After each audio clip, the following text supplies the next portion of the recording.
Good evening. Am I audible?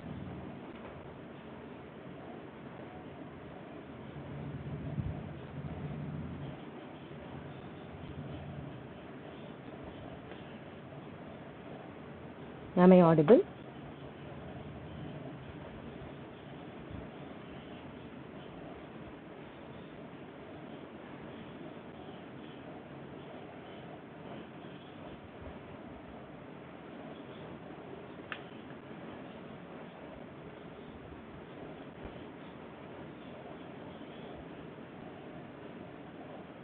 Okay.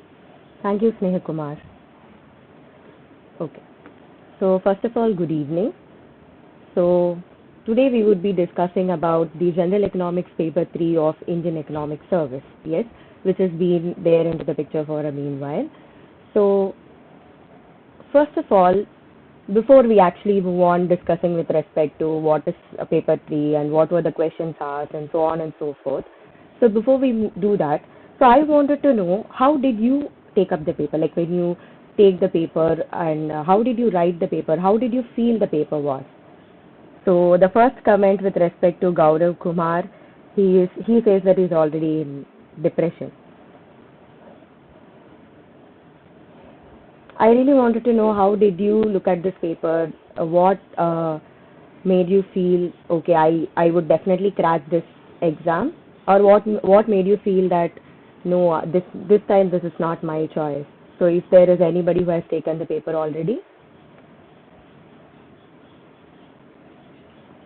and also all those aspirants who is going to be taking up in the next year. So I hope you would have also gone through the paper, so you will have a general idea. So how was the paper for you people? Yes, good evening, Rakhi.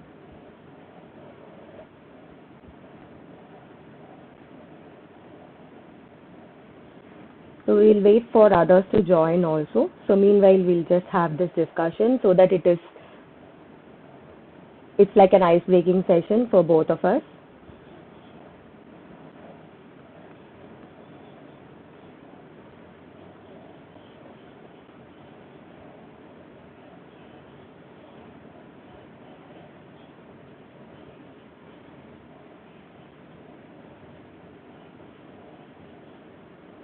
Okay.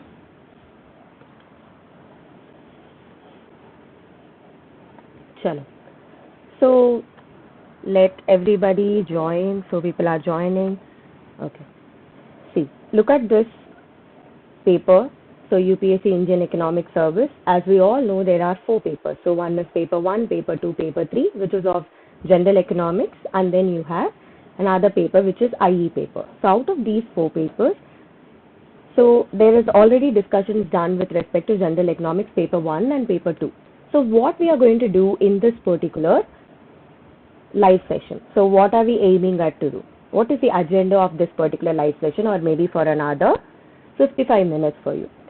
See, the agenda is we are going to break each and every question, right, into different pieces. We are going to understand how to approach these questions. So if for section A, how to look at this particular question, how to answer them. Similarly, if it's a section B question, how to understand the question, what is required, and how to go about it. Similarly, if it's a section C, so we are going to look into different sections and different approaches for each of this. Yes. And we will also discuss here and there important questions which has been repeated, all those answers as well. I'm not going to sit and teach you each and every concept over here, but then we will have a general discussion with respect to answers as well. Yes. And this is going to give you what is being done in Ecoholics. Yes, what we actually teach and what way we concentrate with respect to PYQs, and how we explain the answers, how to approach each and every question. All this is being something into the picture. And even if there is anybody here who is a student, so they might be even more sure of what is happening. Yes. Okay. Good evening, Vidita. Okay, Gaurav. Okay.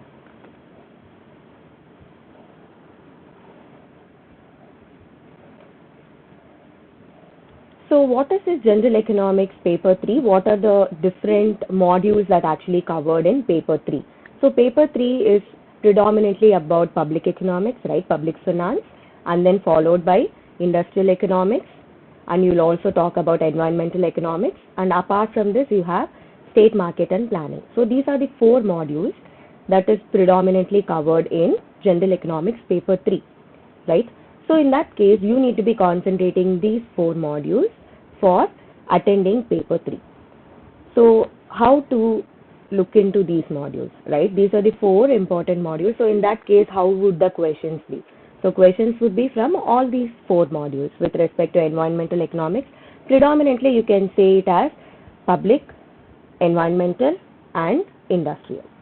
So in this, if you look at the modules, if you look at what are the topics that need to be covered, which would be little more with respect to environmental economics compared to the others, but then the weightage depends, right? So, but you have to cover all these four modules. So in that case, we are going to look into the papers. So what about section A? So when it comes to section A, it is compulsory section. So you have no choice, you have zero choices. So here you need to be attending all the 6 questions, each carrying 5 marks. So each carrying 5 marks. So how do you approach this section A questions? So for section A, what is important? You should be conceptually strong. Yes, you should be conceptually strong. So you might know, right?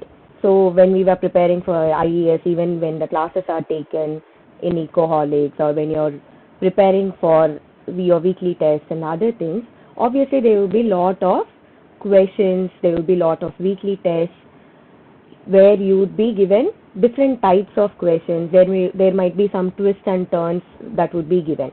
So whatever it is, at the end of the day, you should be conceptually strong.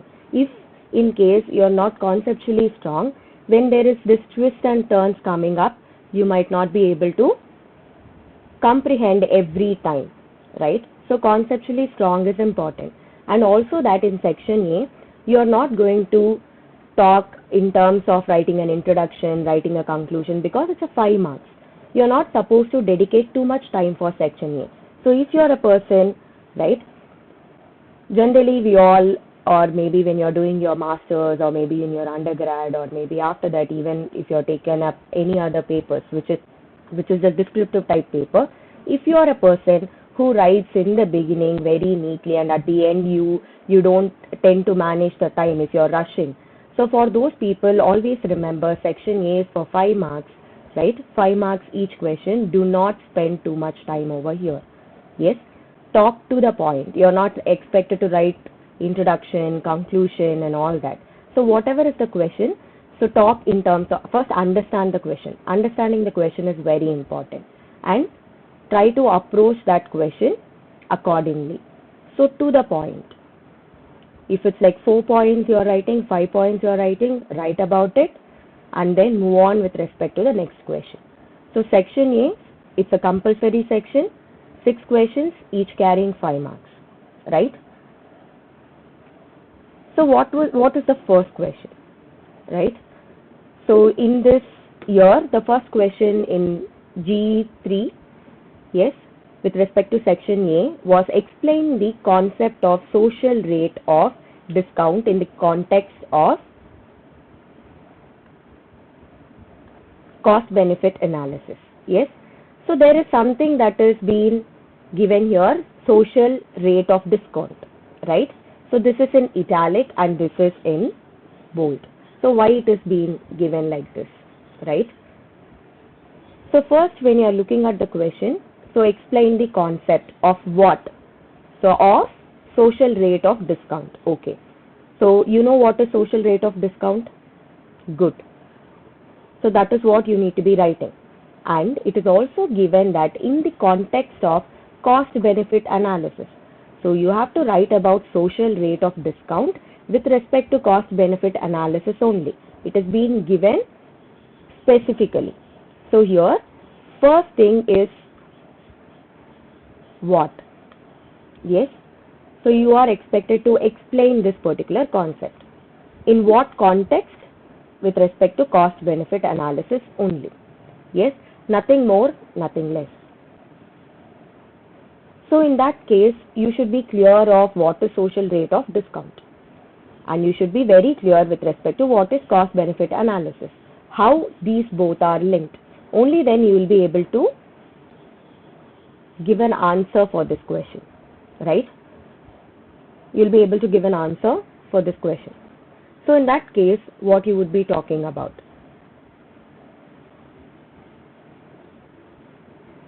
So anything other than related to cost benefit analysis, if you are going to write about social rate of discount in any other context and expecting marks, will not fetch you marks. Yes, you are expected to write in the context of this. Similarly, when you are looking at this next question, so here again, how is incidence of commodity tax? Okay, there is something called incidence of commodity tax. So you should be knowing incidence of a commodity tax. So here again, it is asked how it is related to elasticity of demand and elasticity of supply curves. Elasticity of demand and elasticity of supply curves. So how elasticity of demand and supply is going to affect the incidence of a commodity tax. So here you should be aware of buyers, sellers. Yes. So how does ED and ES is going to be affecting? Yes.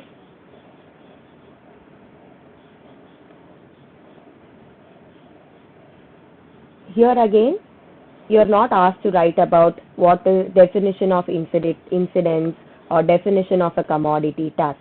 Yes. Generally people have this, so since it's a 5-mark question, since you would be attending in the first few pages, you wanted to be more clear about each and everything. You wanted to supply more to the evaluator. So in that case, whether it would be useful to write about definition, to write about definition of incidence? No, it will not be. So what you need to be concentrating is directly with respect to what is asked. So incidence of a commodity tax, how it is related to elasticity of demand and supply curves. Simple. Yes. So basically this is with respect to demand and supply theory of incidence of taxation. Yes. Demand and supply theory of incidence of taxation. So if you know that particular theory, it is a easy sale for you to take up this answer. Yes. So this is with respect to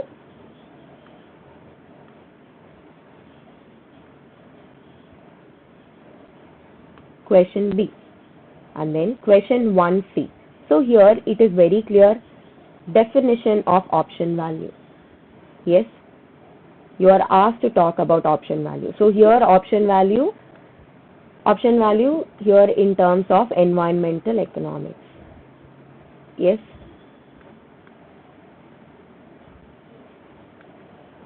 So in the context of environmental economics, you are expected to write about option value, right? So you also talk about options in financial markets, but then with respect to GE3, yes, GE3, it's in the context of environmental economics, you are expected to write. Yes. Define option value and what are its components. So what are its components? So this is a very direct question. There is nothing that is twisted. There is nothing that, you have to get out of a theory and then talk about it. It's a very direct question where you are asked to define about option value and talk about its components. So if you look at these 3 questions, in this particular slide,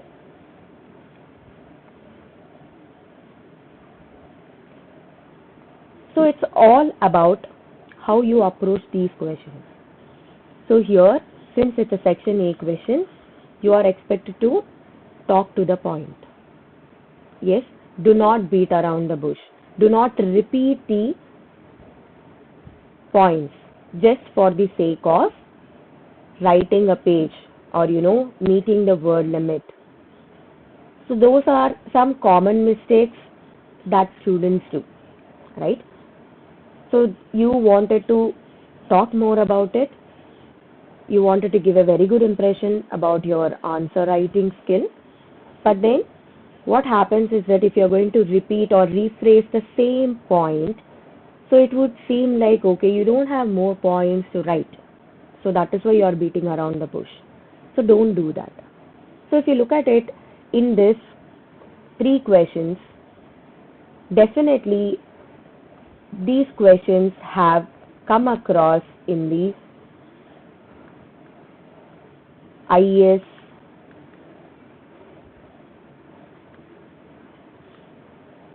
test papers, right? With respect to Ecoholics, whenever we conduct this IES test paper series or maybe in your weekly test, definitely all these questions have already been given to you. So not exactly in the same, terms, but maybe little rephrasing of the same question, but we have attempted on all these questions. Yes? So if you have been regular with respect to taking up the weekly test, definitely this would have been a smooth sail, right? So this is about A, B, C. So section A has totally 6 questions. So what is the next one? So here, this is a very important thing. This is another type of question where you are asked about differ. Yes, difference. So whenever there is a question that comes across, right?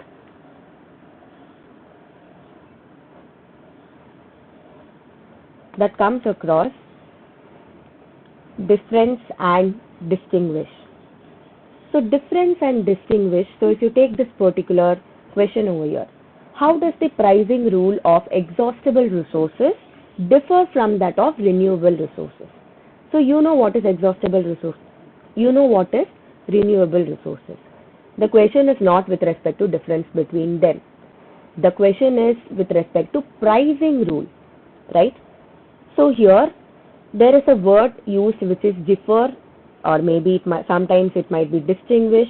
So when you come across these words, always remember you are expected to differentiate the pricing rule of these both given, right? Differentiate these concepts on different grounds, right? So how this is different from the other one, that you need to be highlighting. Writing about, exhaustible resources, if you're going to write a paragraph about pricing rule of exhaustible resources and a pricing rule of renewable resources, that is not an ideal answer. You should be highlighting the points which actually points out the differences between these two. Yes, on different grounds, how these are different. So you definitely know what is the difference between exhaustible resources and renewable resources. But you are expected to talk about difference between the pricing rule. So for which you should understand what is the pricing rule in the case of exhaustible resources and in the case of renewable resources. So whenever you come across a question with respect to difference, try to highlight the differences. Yes, not highlighting the differences would be, let's assume there is a question, explain the pricing rule of exhaustible resources and renewable resources, right? So in that case, you are talking about the pricing rule of exhaustible resources and the pricing rule of renewable resources. And the same answer you are trying to give for how does the pricing rule of exhaustible resources differ from that of renewable resources. So the same answer you are giving for 2 different questions. For both of the questions, the answer should not be same. Yes, the conceptual understanding is same, but the way you write the answer is not same, right? The base of the answer is definitely same, but the way you write it is different. Meaning, for what is pricing rule of exhaustible resources and renewable resources, you can just talk about that and this and end it there. But when it is asked about differ, how this is differing from that, or distinguish between the pricing rule of exhaustible resources and renewable resources. So you need to be highlighting the differences how this is different from that, how that is different from this. Yes, so this holds good not only for section A but for section B and also for section C. Yes, and E, what is meant by monopoly power of a firm? Yes, monopoly power of a firm. What is monopoly power of a firm? This is basic question, right? This is basic question which you would have learned in the undergrad level, right? What is meant by monopoly power of a firm? And give any one method measuring it. So basically, you are going to talk about a method that is used to measure monopoly power. Yes.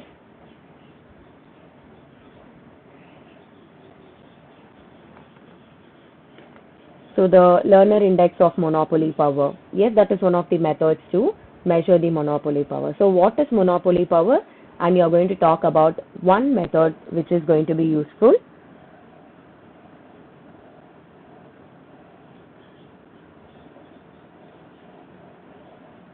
Yes, Nikita.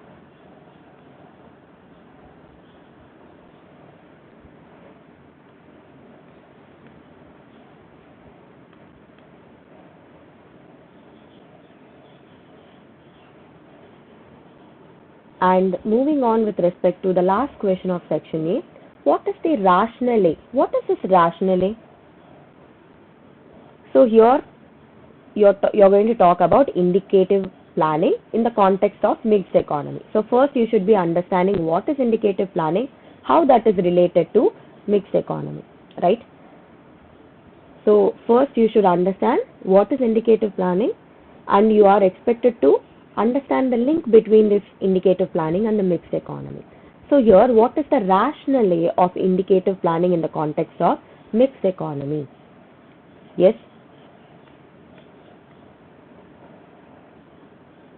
So here, you are not expected to talk about what is indicative planning as such. Yes, what is the rationale of indicative planning? So when you are talking in the context of mixed economy, how indicative planning is appropriate. Yes, why indicative planning is appropriate for a mixed economy. That is what you are expected to talk about, and not what is indicative planning as such.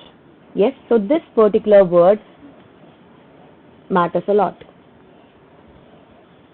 Yes, what is the rationale of indicative planning in the context of mixed economy?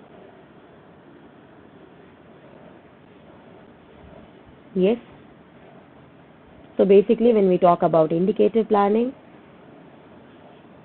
it is appropriate for mixed economy because it is about both public and private.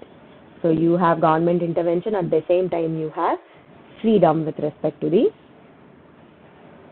private sector. So it's a combination of both, and it is more appropriate for the mixed economy. So basically, you are expected to talk about why, it is appropriate. So you might not come across a word called appropriate over here. Yes, you might not come across a word called why over here. But then you should be understanding with respect to this particular word given here. Yes. So if you look at this and this, all the section A questions. So more or less, if you ask me, all of this, like more or less, we have discussed all this with respect to our weekly test and the test paper series, right?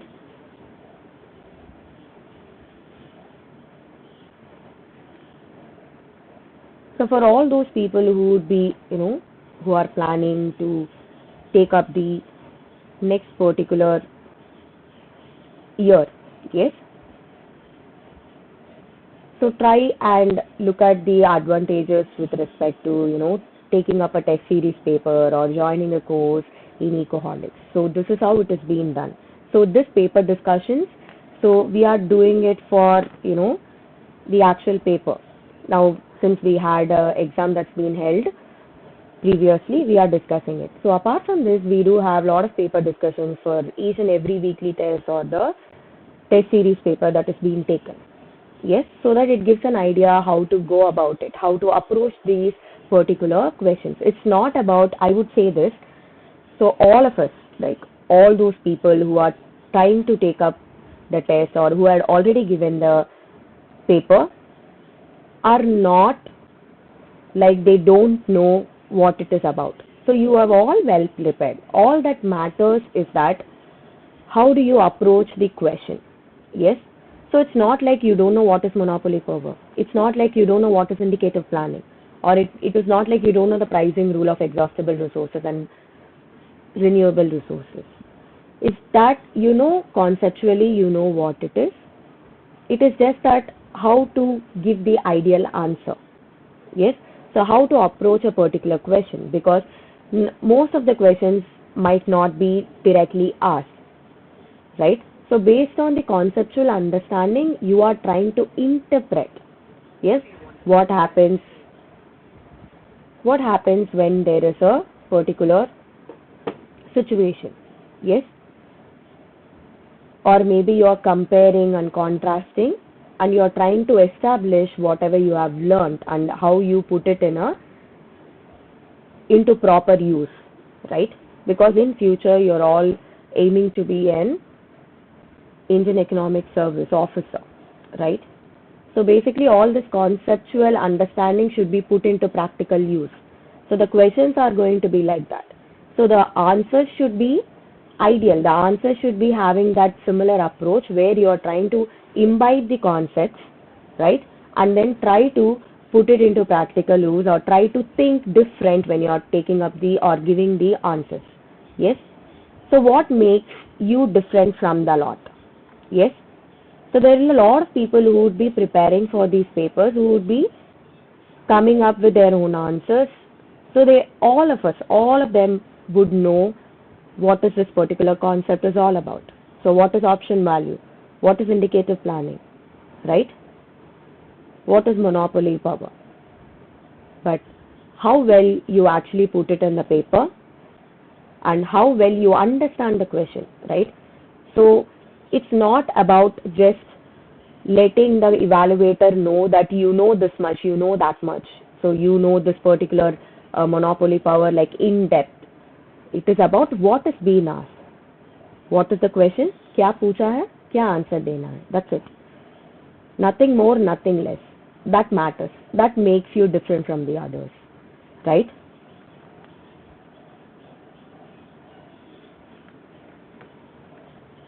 Then, so we will move on to section B, because section B and section C, generally people have these questions with respect to how to approach these questions. So section A is okay, fine, you are directly jumping into the answer, you are trying to answer the question that is being asked. But with respect to section B and section C, there is always an expectation from you to talk about, the particular concept in terms of an introduction and then, body, and then you talk about a conclusion and all that. So in that case, section B, you have a choice. Good, thank God that you have a choice over here, unlike your section A. So here you have 9 questions. So out of which you are expected to write only 6 questions. So 6 on 9, not bad. So 6 out of 9 questions. So each carries 15 marks. So in this 15 marks, so how would the questions be? So I would say the questions might be one single question, or there might be, 2 questions. There might be 2 parts in a particular question, or sometimes there might be 3 parts in a particular question. So how do you answer? Yes. So definitely most of the times when you have these 2 parts or 3 parts in a particular question, all of them would be linked.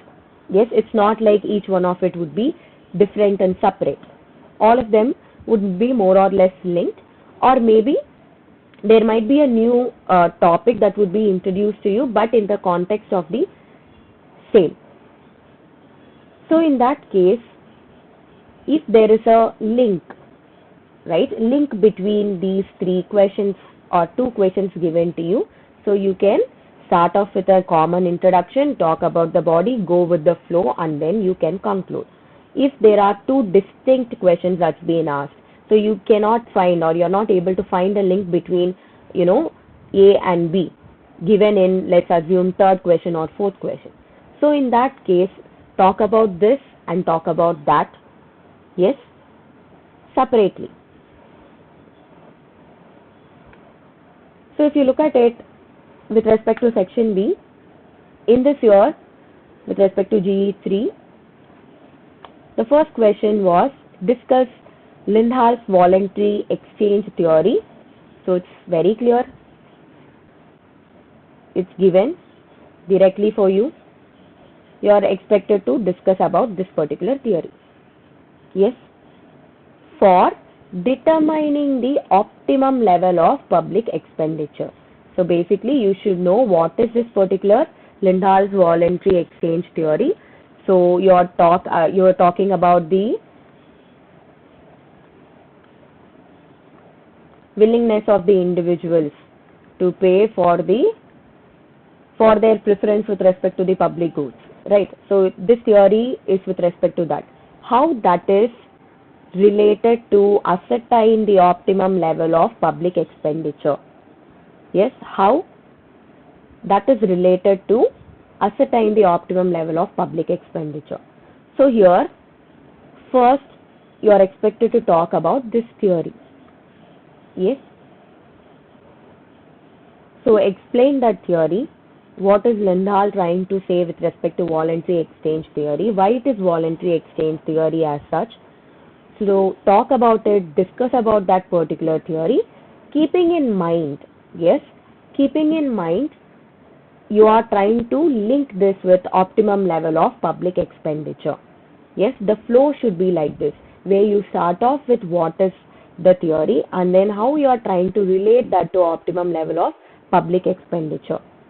So here you can write in pointers. Yes, you can talk about this theory and then how it is, in the context of determining the optimum level of public expenditure. You can write in pointers, or maybe you can divide it into two different halves where you talk about first particular theory as a paragraph and the next one as a different paragraph. Yes, but I would say just go with the flow. Do not divide it. Do not keep a separate heading. Just go with the flow. So here, once you talk about what it is and how you are trying to establish a link between optimum level of public expenditure, yes, you are expected to write a conclusion. So what will you write with respect to the conclusion for such questions? So conclusion is never a summary. Yes, conclusion is never a summary. Summarizing whatever you have written is just that you are rephrasing whatever you have written already. Yes, what has been already written is what you are trying to summarize. So in that case, you are just repeating the points, right? Do not repeat the points. Yes, so summarizing can be avoided. Yes,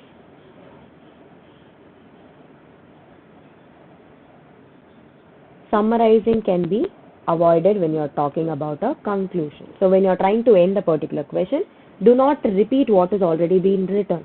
Yes, so give a way forward if there is a possibility to give a way forward.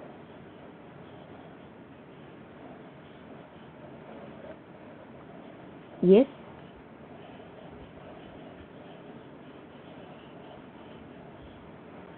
So next question, with respect to discuss the pricing mechanism and the necessary conditions. So here I have given this italics with respect to two things.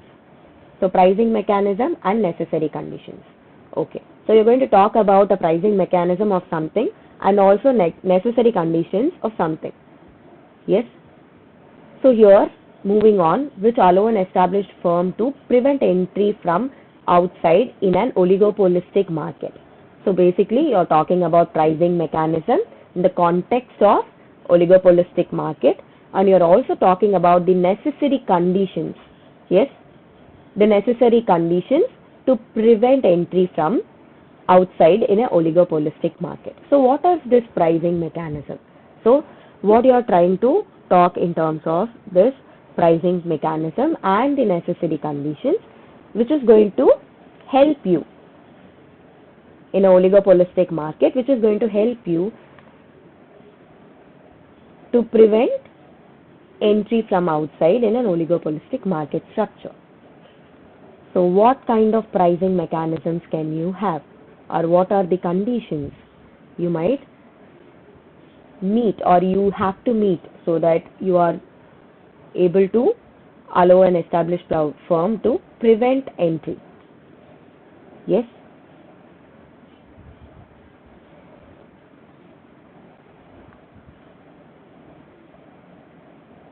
So in that case, the common pricing strategy is the strategic pricing. Yes? You talk about strategic pricing, you talk about predatory pricing, you talk about limit pricing, different pricing mechanisms, and with respect to necessary conditions, you talk about something called as economics of scale. Yes? And then you talk about loyalty. Yes? Customer loyalty, brand reputation. So these are all going to help you in an oligopolistic market structure. So if you're going to meet these conditions, when you're able to establish, having better economy of sale, and then when you're able to establish yourself as a proper reputed firm, and if you're able to capture the customer loyalty, so all this is going to allow you, right,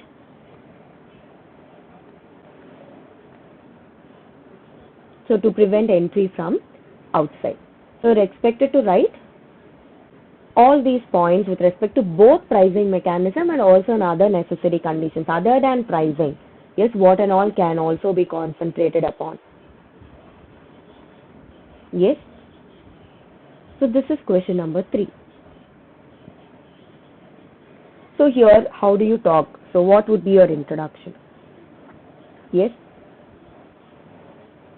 So you are talking about an oligopolistic market structure. So you're going to talk about oligopolistic market structure. So write about it in an introduction. So write in the context of this preventing entry. Yes, why that is necessary in an oligopolistic market structure. So on those points, try to write about 2-3 sentences. And then you can start discussing about the pricing mechanism, necessary conditions, and all this, right? So each of this, how this is going to be helpful.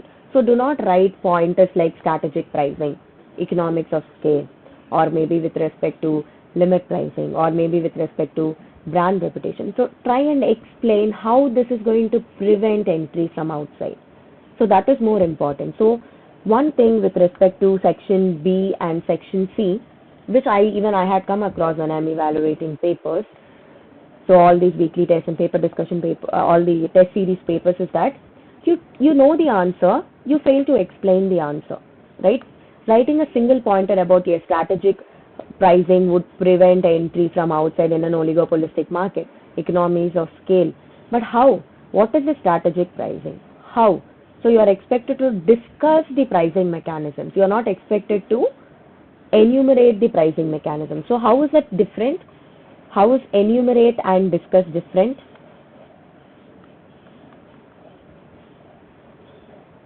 So enumerate is something like list down. Discuss is where you are expected to explain them. So try and explain each of these points. So even when you're going to give like 4 points, 5 points, try and explain how this is going to be helpful to prevent entry from outside. That is more important rather than giving 10 points without any explanation. So if you're not going to explain, right? So how will I know that, okay, strategic pricing is going to be preventing entry from outside, but how? My question would be how? I have asked you to discuss. The how is not met yet. So how would you be expecting marks when you're just listing down? Yes? So do not do that mistake. All those people who are going to take up in the next year, so please give all this attention to these nuances, all those minute details, which is very important. This is a very simple question. So most of you would be aware of what is pricing mechanism with respect to oligopolistic market structure and also the necessary conditions. Yes. So where you lose or where you might lose or where you might not be giving the ideal answer is that where you fail to explain this points, where you fail to establish the link between strategic pricing and how does it prevent entry from outside. Yes. So these are the small things, but this makes the big difference when you are answering. Yes. So moving on, what is meant by structure, conduct and performance in SCP paradigm? Discuss the aspect of interdependence among these terms. So first, you should know what is this SCP paradigm, right?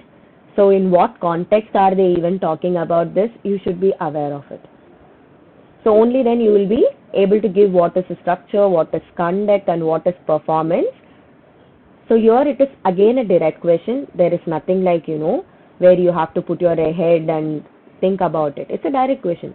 So if you know what is SCP paradigm, you will be knowing what is S, what is C and what is P, right? Structure, conduct and performance. And you are also expected to discuss about the aspect of interdependence, how these are interdependent, how structure, conduct and performance, these three terms are interdependent. That's it. So initially you are expected to talk about what is SCP paradigm, right? And then you are expected to divide it into what is structure, what is conduct, what is performance. So talk about structure, talk about conduct and talk about performance. So what is structure basically?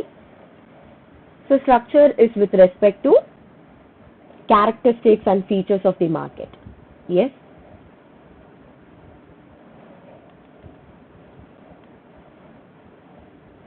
Conduct. So what is conduct? Conduct is nothing but the actions and the strategies.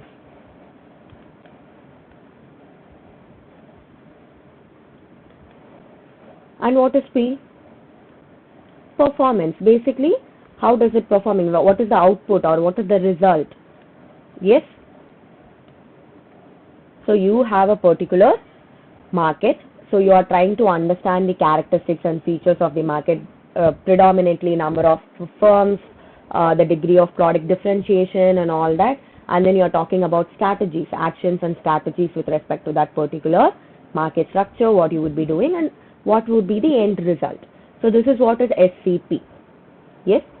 So this is from your industrial economics.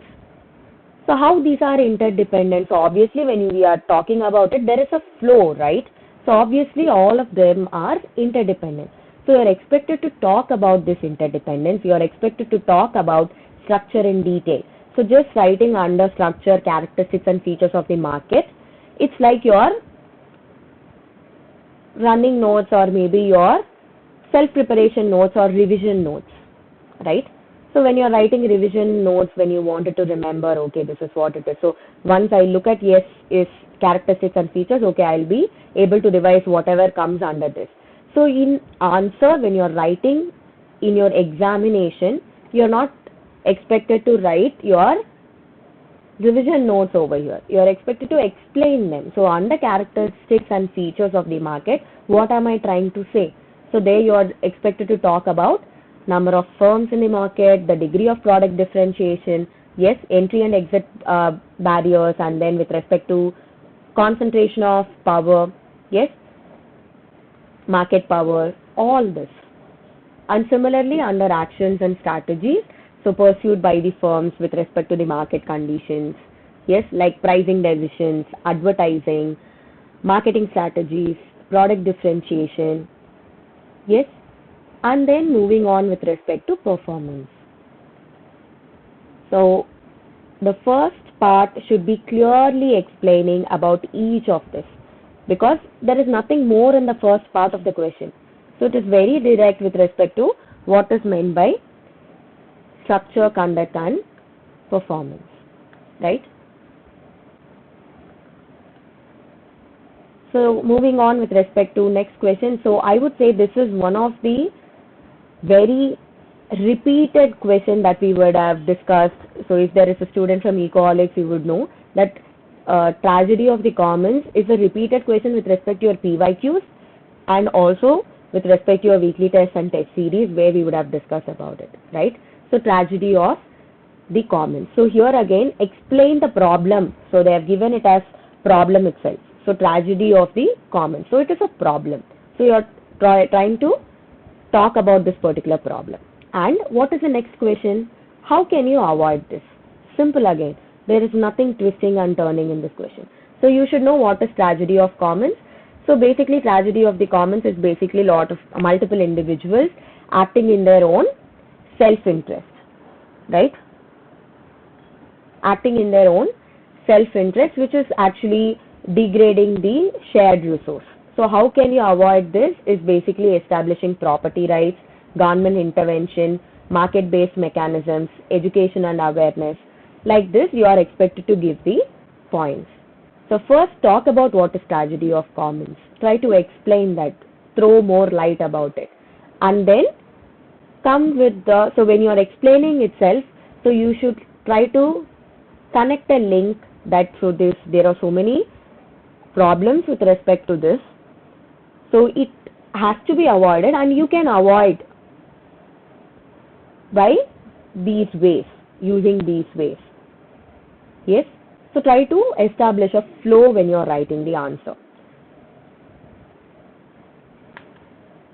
With respect to carbon markets, so what are carbon markets? So it's again a direct question. How do they help in mitigating environmental pollution? So you should know what is carbon markets, right? So when you're talking about carbon markets, it's also known as emission trading systems. So how that is mitigating the environmental pollution? So here you might get a question, how much should I write? So it's a 15-mark question. So how much should I write when I'm talking about what are carbon markets? So it's a 15-mark question. So try to dedicate 7.5 and 7.5, right? Talk about carbon markets, talk about the significance of carbon markets, yes, how it has come into the picture, why there is lot of importance given to that. So talk at least 3 or 4 solid points with respect to carbon markets before you move on with respect to how does it help in mitigating environmental pollution. Yes, so basically it's flexible, or it is creating economic incentives. Yes, it also creates international cooperation and coordination. So this is all is going to be helpful in mitigating environmental pollution. Yes. And then question number 7, discuss the role of people's participation. Okay. So role of whom? Importantly, you should know people's participation. In what? So whenever you are talking about role, so role of something, in what? So that is the next question. So in what? In decentralized planning. So what you are trying to concentrate is talking about the role of people's participation in decentralized planning and its impact on their empowerment, So here you are predominantly talking about people's participation. What is the role in decentralized planning? So what is the link between people participation and decentralized planning? And then what is the outcome? What is the impact on their empowerment? Yes. So here you are not expected to talk about decentralized planning. Yes, you are expected to talk about the role of people's participation in decentralized planning. There is a difference. Yes, and again its impact on their empowerment. On whose empowerment? On people's empowerment. You are not talking about the government over here. So how it's going to be helping? So decentralized planning is basically where you are talking about giving more opportunities, for the local governments and the state governments to have their own freedom in taking the decisions, right? In creating policies accordingly and taking decisions. So people's participation especially would be playing a crucial role when you are talking about a decentralized planning. Yes?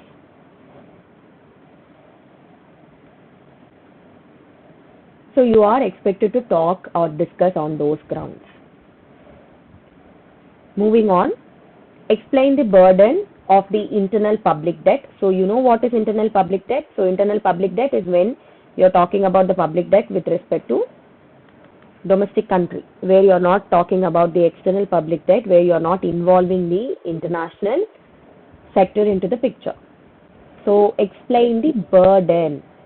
So here you can actually give lot of statistics. Yes? So you can talk about what is the current internal public debt, or what is the percentage with respect to public debt, right? So you can talk about all this in your introduction. So explain the burden of internal public debt. So you are expected to talk about the burden. So in terms of internal public debt, you are talking about the burden, and does a large public debt result in inflation in a country? Give reasons for your answer. So here the question is thrown at you. Yes, does a large public debt result in inflation in a country? Yes or no? Give reasons for your answer. So you can take a stand of yes, take a stand of no. So for whatever answer you are going to give, you should be giving reasons for the same.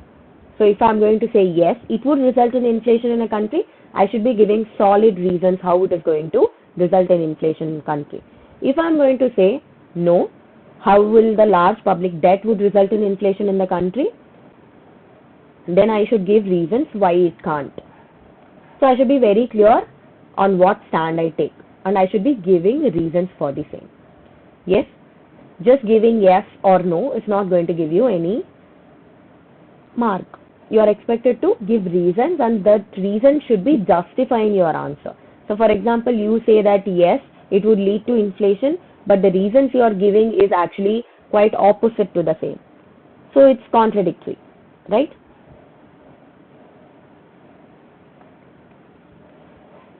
And then moving on, so you again get a distinguished question over here.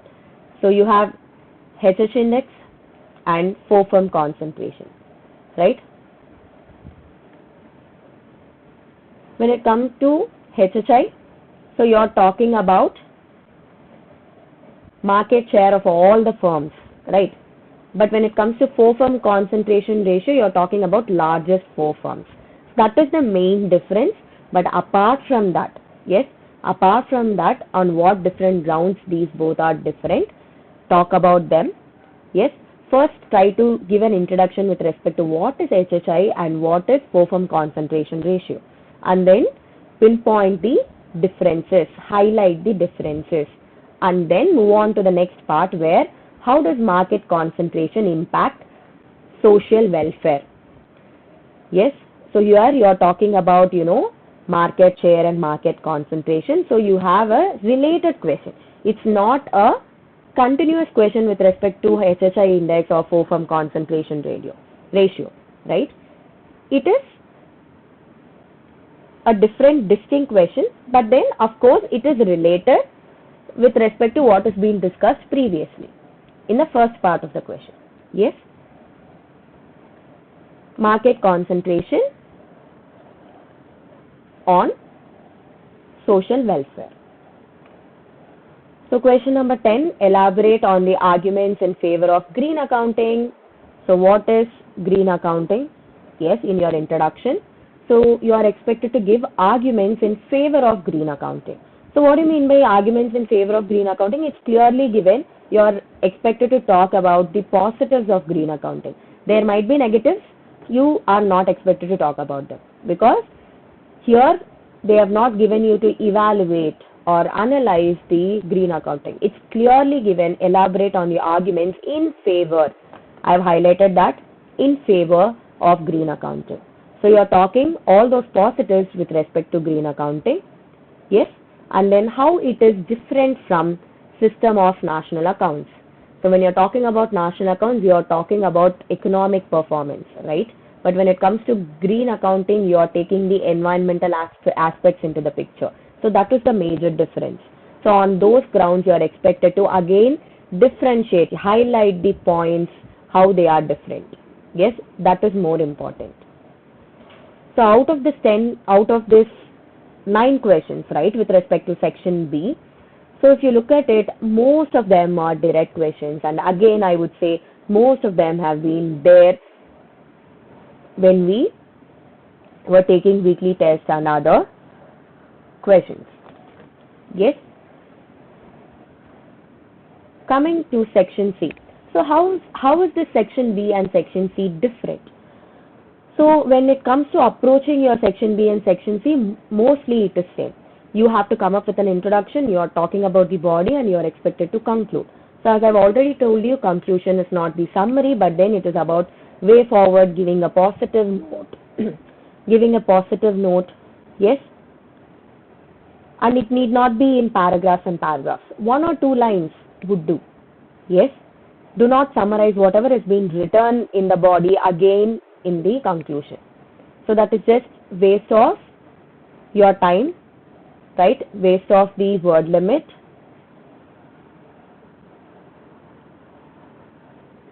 Right? So in that case, in section C, again you have a choice. It's 20 marks.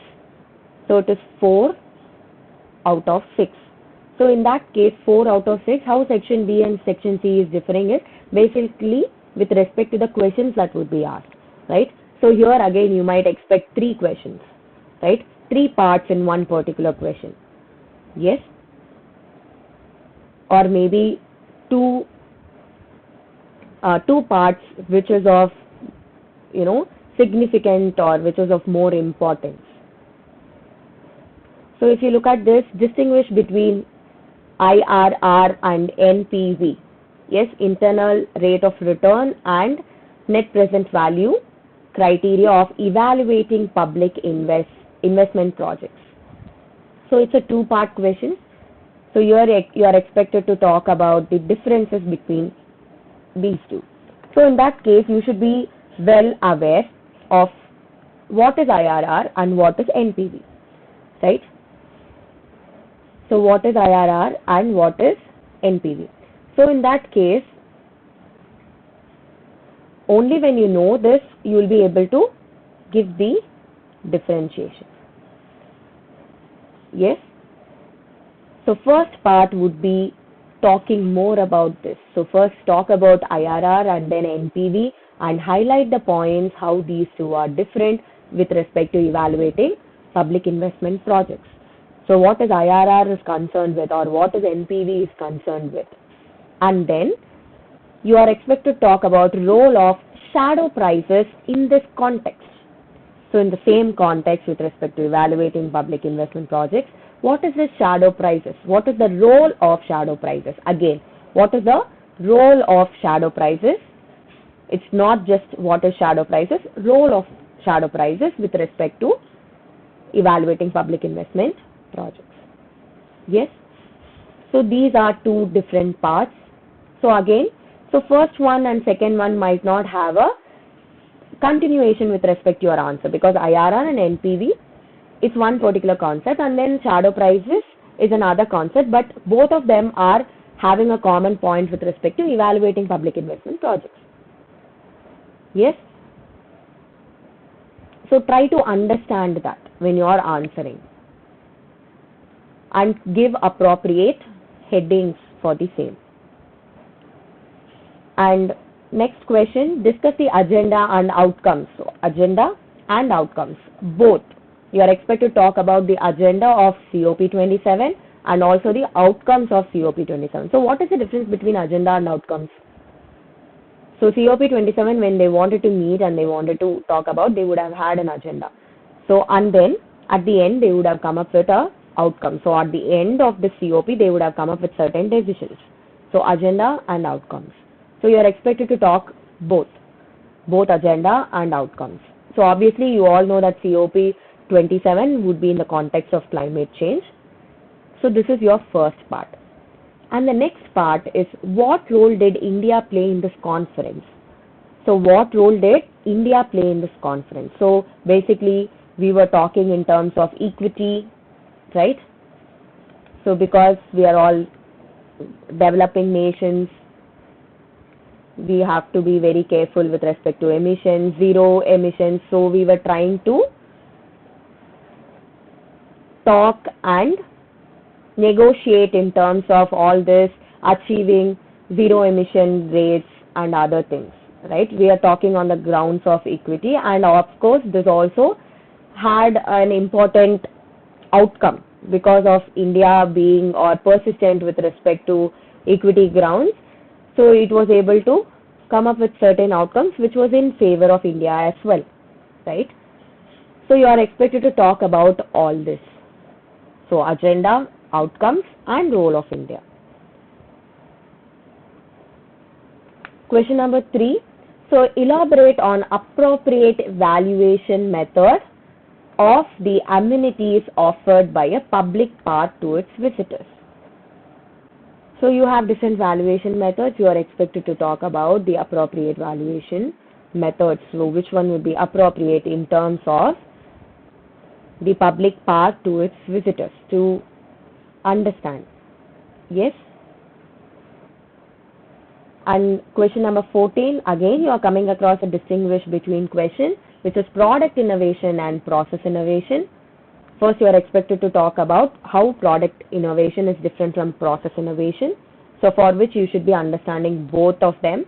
And then next part is how are innovation activities in an economy affected by market structure. Basically, how does market structure influence, right? Influence the innovation activities. So different kinds of market structure and with respect to the characteristics of the market structure, how it is influencing the innovative activities. That is point number or the part number 2.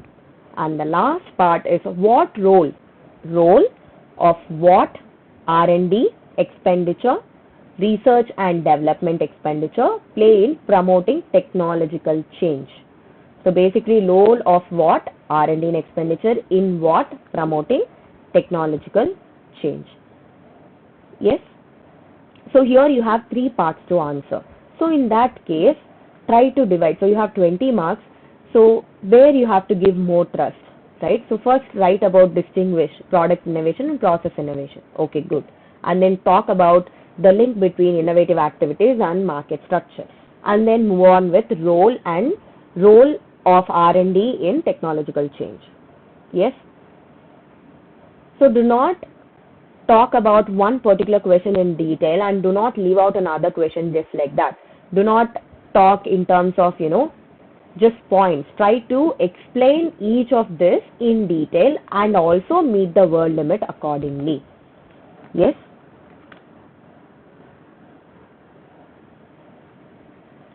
And question number 15, critically examine the role of state in correcting market failure and bring out the importance of planning in this context.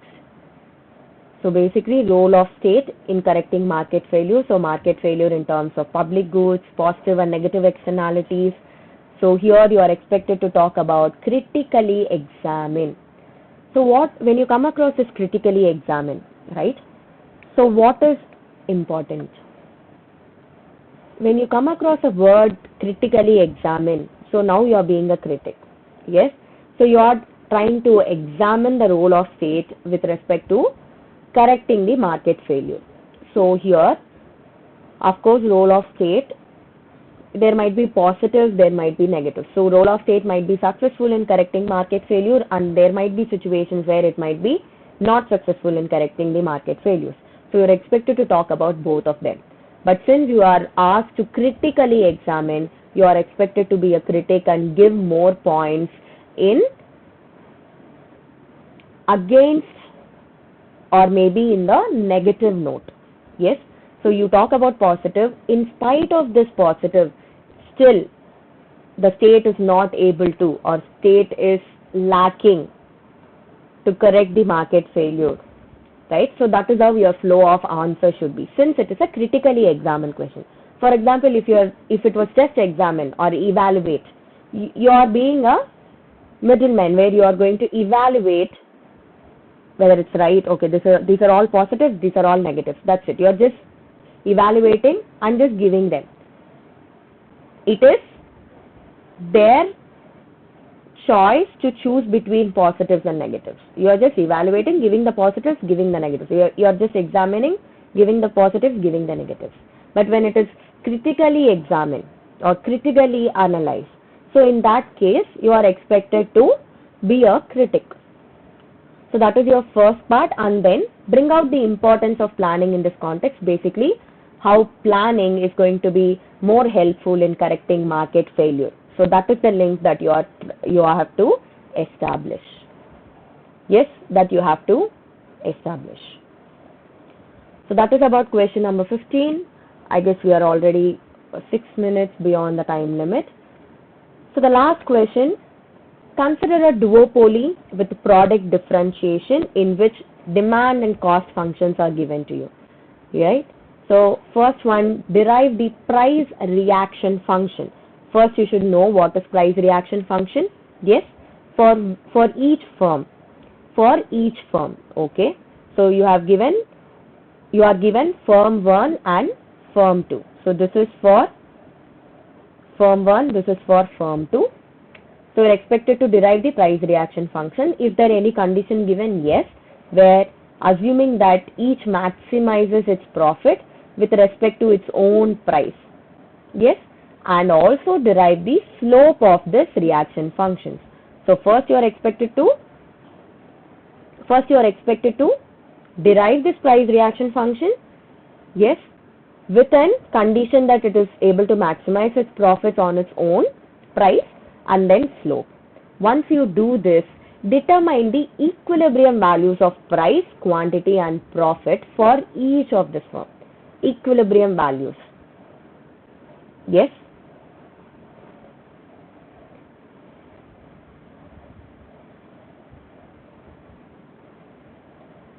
So here again, if you look at it, all these, we would have definitely done similar questions. I would not say the same question, yes, we had discussed, but we had discussed this similar questions in the weekly test and the paper discussions we had.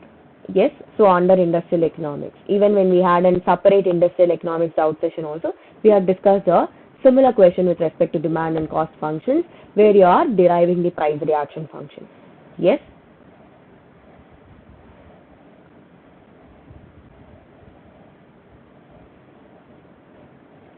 So how do you do this? So what is price reaction function?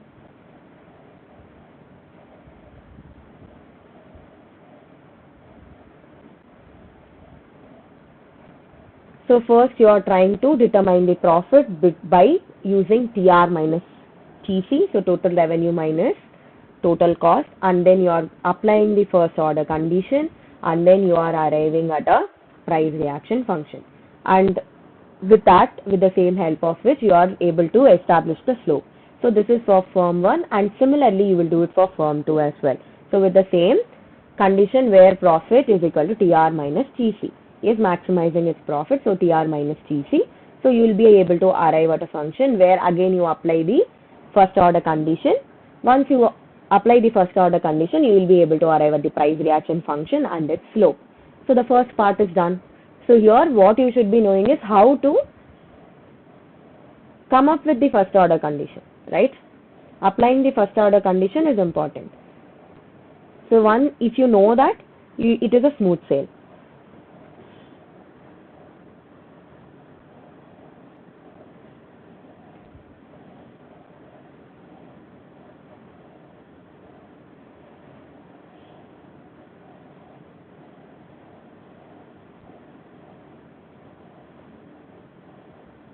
Okay.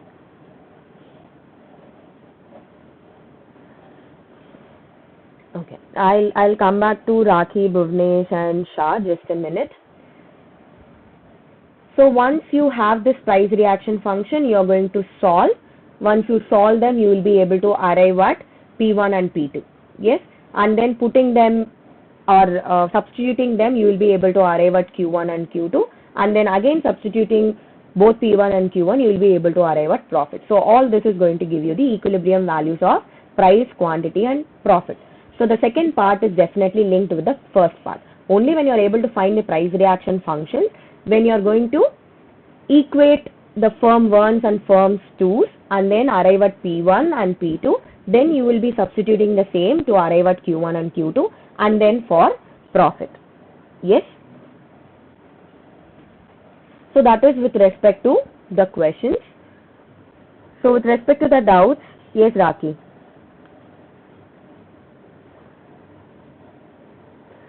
Okay. राखी का question है कि ma'am all concept clear but only Hindi, तो ये problem ही आ रहा है. Okay, so in that case you have to develop. So how you can put the concept Hindi में हो या इंग्लिश में हो, concept तो सेम ही है, right? So it's just that the medium that you are putting it is in English, so which you need to be developing. So conceptually, if you are strong, you have to try and understand certain small nuances with respect to the language, or you have to move forward with respect to the same. Yes? Or Bhuvanesh, okay, very good, you are 16 and you have started the preparation, ठीक है.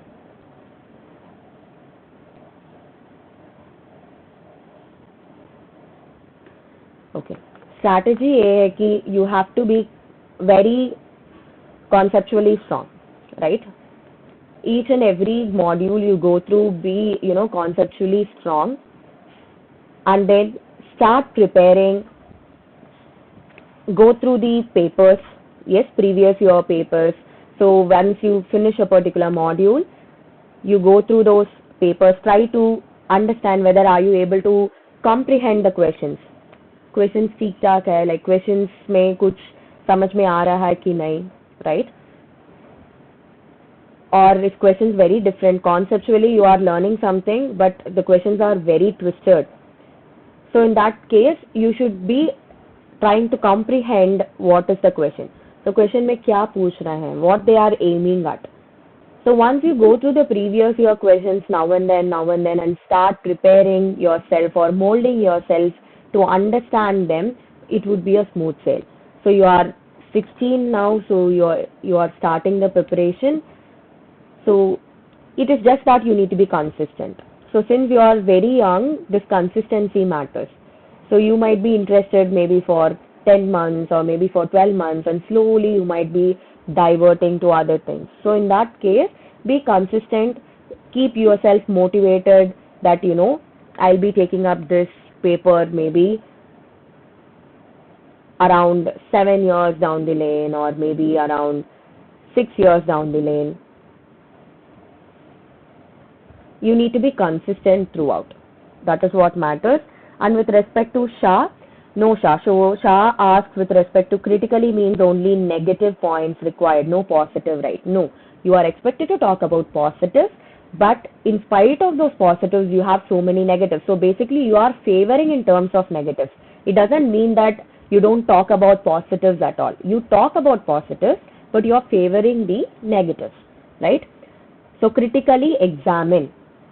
So examine or analyze, you are expected to talk about positives also. So when you are examining or analyzing something, obviously there is going to be positives and negatives. So critically examine or critically analyze, again there is positives and negatives, but it is just that you are favoring the negatives. You are being in favor of negatives. Yes?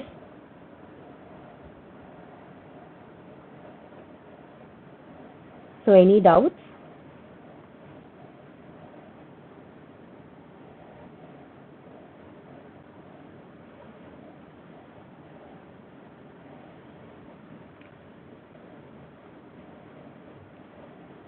Any more doubts?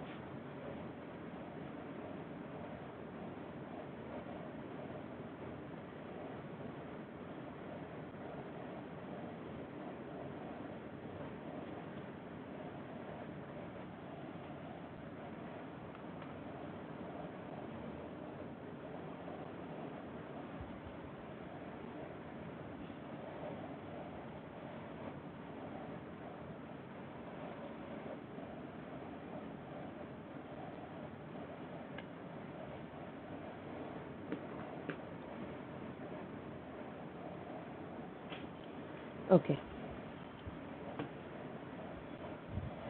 Okay then. So I assume there are no more doubts with respect to the paper. So all the very best for all those who are preparing for the next year, and all those who are already given the paper and who are, very much concerned with respect to the results. Don't worry. So I hope you would have all done good and well. So all the very best for your results, and also for those people who would be taking up the tests in the future. So preparation is important. Yes, approaching the questions is important. So only when you are really prepared, when you are prepared well, you will have the confidence to take up the exam. And once you take up the exam, only when you try and understand the questions, you will be able to approach its answer appropriately.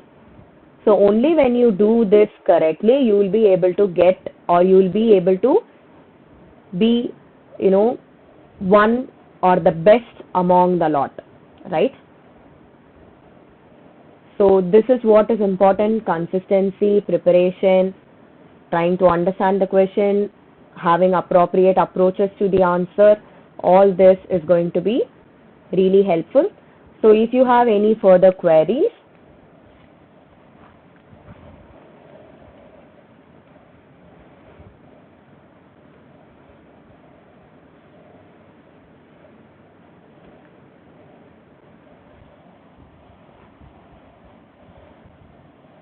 okay.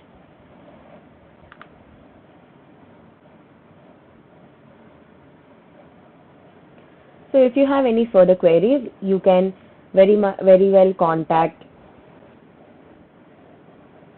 7880107880. Yes.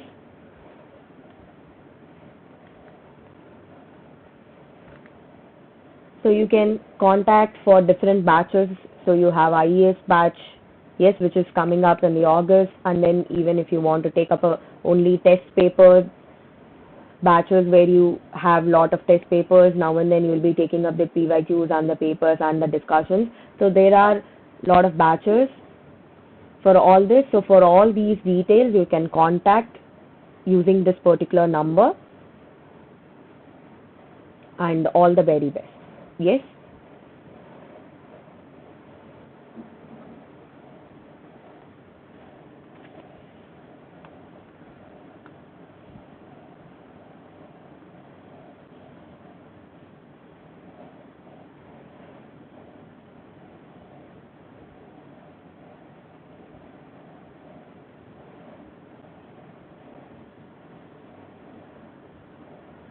Yes, Shah.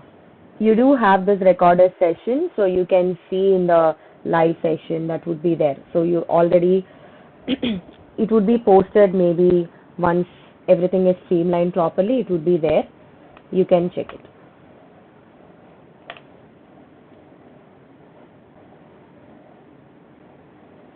Okay. Okay, then thank you. Thank you so much.